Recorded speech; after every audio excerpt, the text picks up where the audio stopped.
Assalamualaikum warahmatullahi wabarakatuh. Baiklah, saya Rizka Susanti dari Prodi Manajemen.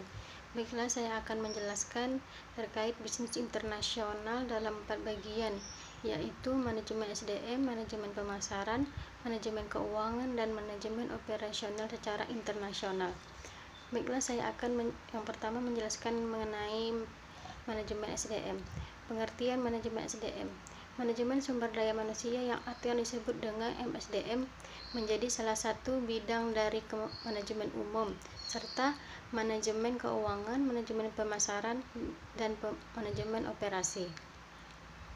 Fungsi manajemen SDM adalah untuk mengelola manusia seefektif mungkin agar diperoleh suatu satuan sumber daya manusia yang saling memberi manfaat.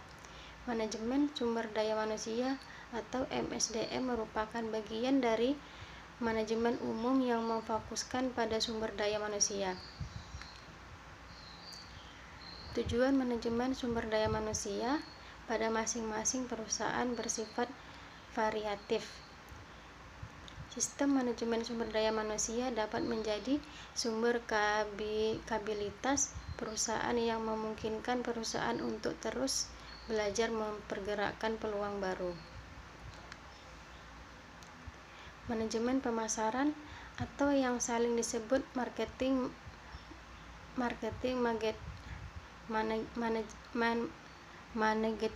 merupakan salah satu jenis manajemen yang dibutuhkan untuk semua bisnis. Marketing mengamati ini mengatur pokok atau jasa agar lebih konsumen. Manajemen pemasaran atau disebut dengan marketing manajementing harus diperhatikan oleh seorang organisasi atau perusahaan karena berkolaborasi banyak lain yang kelancaran proses pemasaran tersebut. Manajemen pemasaran bertugas mengukur dan menganalisis integrasi proses pemasaran suatu perusahaan maupun organisasi.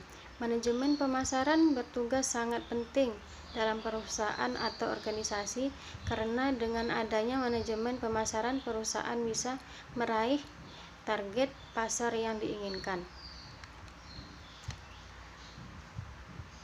Pengertian manajemen pemasaran: manajemen pemasaran merupakan analisis perencana, implementasi, dan pengendalian atas dasar program-program yang dilandas untuk menciptakan, membangun, dan menjaga pertukaran yang menguntungkan dengan pembeli, sasaran untuk mencapai tujuan-tujuan organisasi atau tujuan-tujuan perusahaan.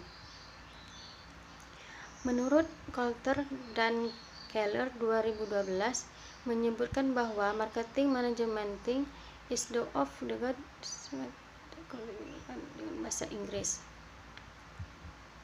yaitu manajemen dan pemasaran. Pemasaran adalah analisis perencanaan, implementasi, serta pengendalian dari program-program yang dirancang untuk menciptakan pembangunan dan memelihara pertukaran yang menguntungkan dengan pembelian sasaran untuk mencapai tujuan perusahaan.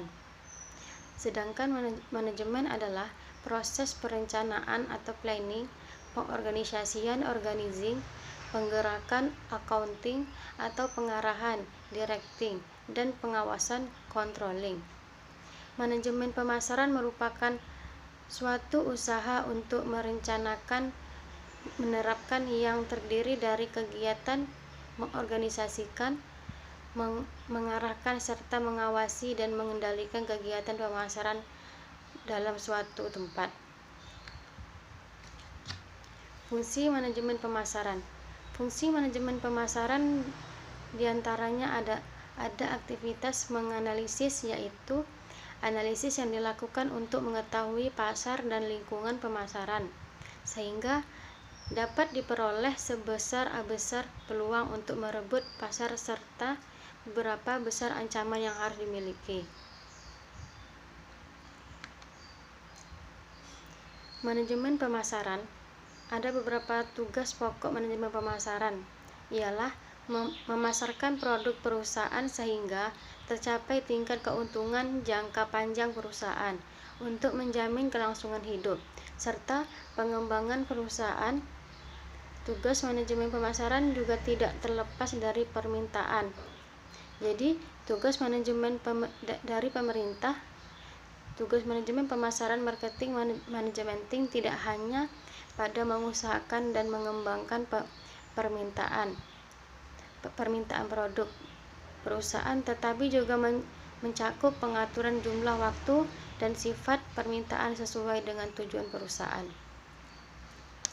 Pada umumnya, jumlah permintaan akan barang atau jasa dapat dibeli besar atau kurang atau sama dengan jumlah permintaan yang diharapkan oleh suatu perusahaan. Manajemen keuangan. Pengertian manajemen keuangan. Keuangan dalam suatu perusahaan menjadi pondasi yang kuat terbangunnya sebuah perusahaan. Keuangan juga bersifat sangat riskan jika tidak dikelola dengan baik, akan menjadi amburadul dan tentunya akan menghentikan jalannya sebuah perusahaan. Dalam sebuah perusahaan dibutuhkan bidang sendiri yang mengurus bagian keuangan atau bisa juga disebut dengan manajemen keuangan. Manajemen keuangan adalah kegiatan perencanaan, pengelolaan, penyimpanan, serta pengendalian dana dan aset yang dimiliki suatu perusahaan. Pengelolaan keuangan harus direncanakan dengan matang agar tidak timbul masalah di kemudian hari. Tujuan adanya manajemen keuangan. Manajemen keuangan ini harus memiliki tujuan yang jelas. Ada beberapa tujuan manajemen keuangan. Yang pertama, menjaga arus kas. Dalam sebuah perusahaan, keluar masuknya uang kas harus dipantau terus agar tidak terjadi pengeluaran yang membengkak. Akibatnya bisa menyebabkan kerugian perusahaan. Uang kas biasanya dikeluarkan untuk membeli bahan baku, menggaji karyawan, dan mengeluarkan yang lain. Yang kedua, memaksimalkan keuangan perusahaan.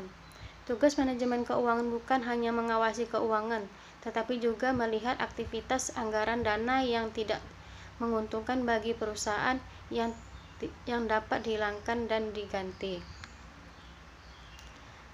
Tugas manajemen keuangan bukan hanya mengawasi keuangan, tetapi juga melihat aktivitas anggaran dan yang tidak menguntungkan bagi perusahaan yang tidak dihilangkan dan diganti dengan aktivitas yang lebih menguntungkan perusahaan. Yang ketiga yaitu mempersiapkan struktur modal.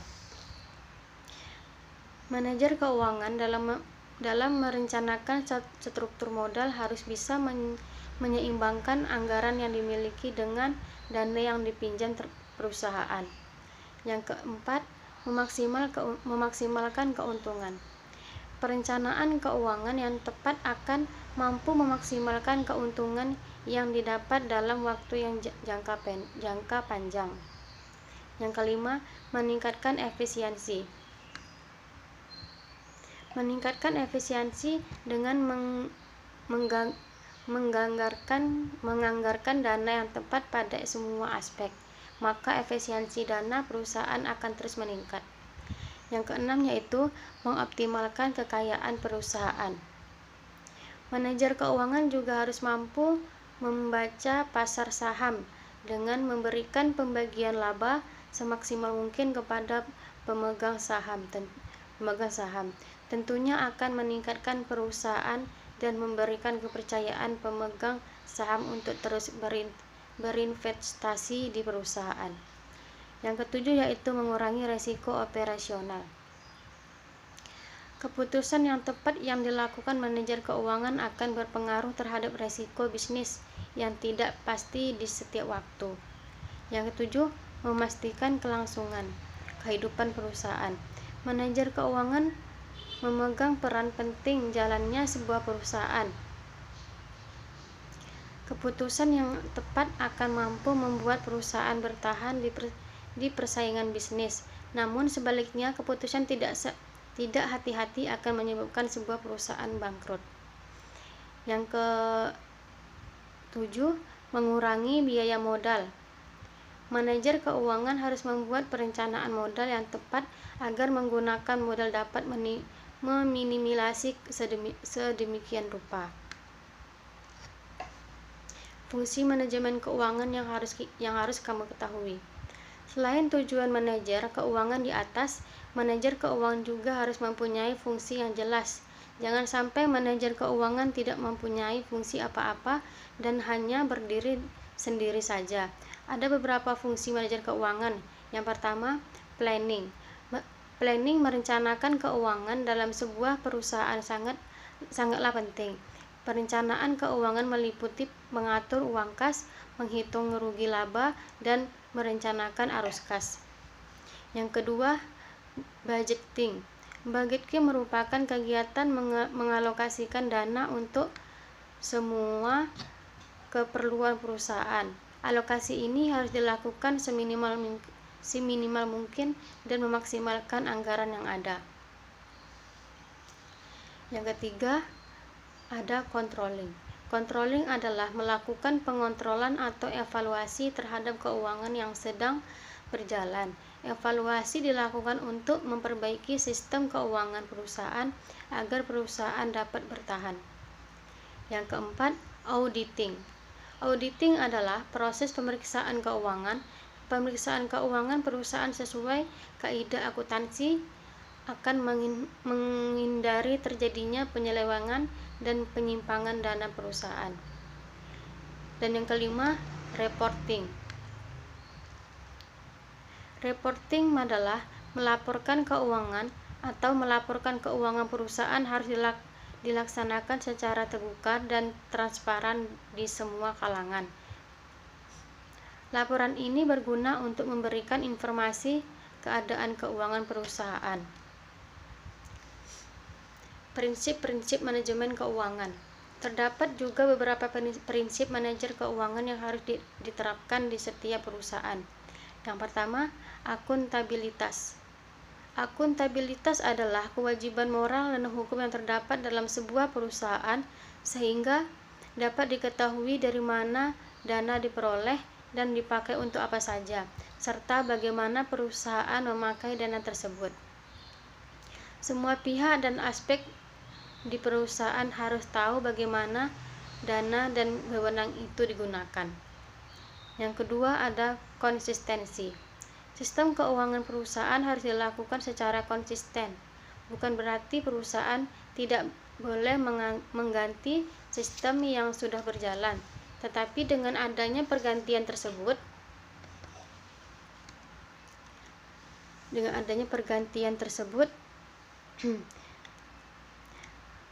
menandakan adanya penggunaan dana yang tidak stabil.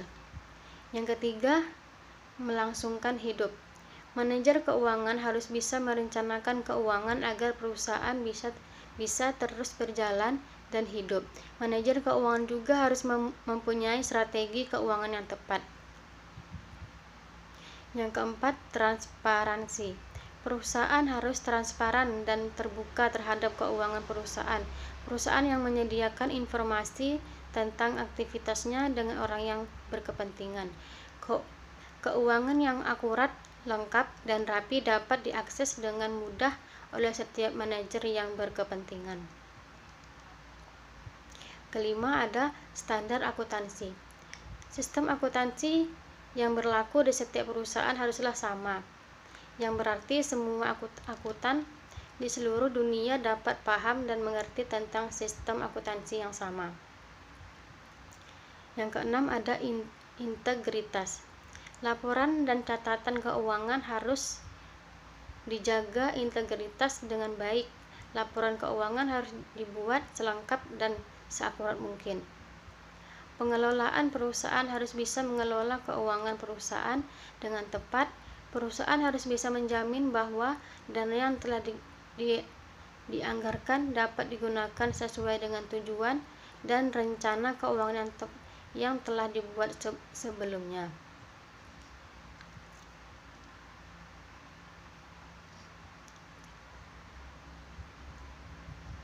Manajemen operasional adalah bentuk pengelolaan menyeluruh serta optimal pada aspek tenaga kerja, barang-barang seperti mesin, peralatan, dan bahan mentah, atau faktor produksi lain yang bisa dijadikan produk barang dan jasa yang lazim diperdagangkan.